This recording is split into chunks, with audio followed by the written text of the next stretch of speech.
Hari ni hamba mari nak buka rumah sewa, penyewa cabut lagi dah. Kau tak angkat, mesej tak balas. Kita kena buka tengok apa jadi kat rumah ni. 5 bulan sewa tak bayar, utilities bill tak bayar, tak tahu pergi ke mana, menghilangkan diri. Nak tak nak kita kena buka tengok ke mana jadi dah unit ni.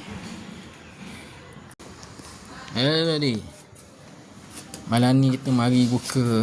Ada satu rumah dekat flat Seri Pajang ni, rumah sewa aku ni. Penyewa dah lagi. Dia pakai tombol yang jenis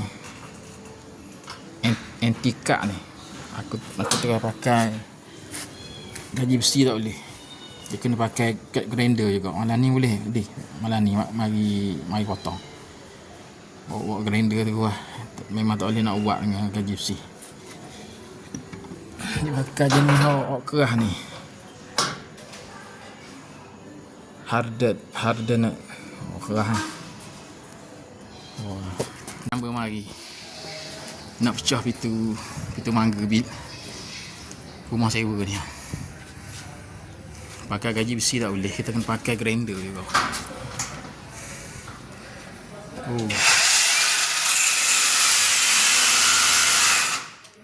Kerah ha.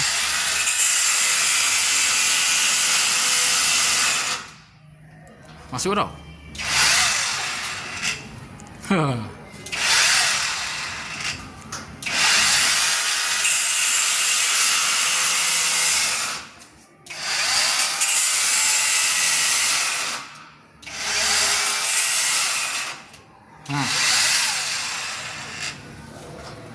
Ayah.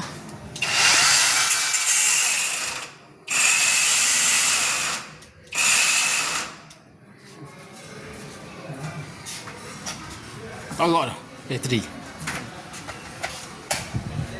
Sebaik ada spare bateri.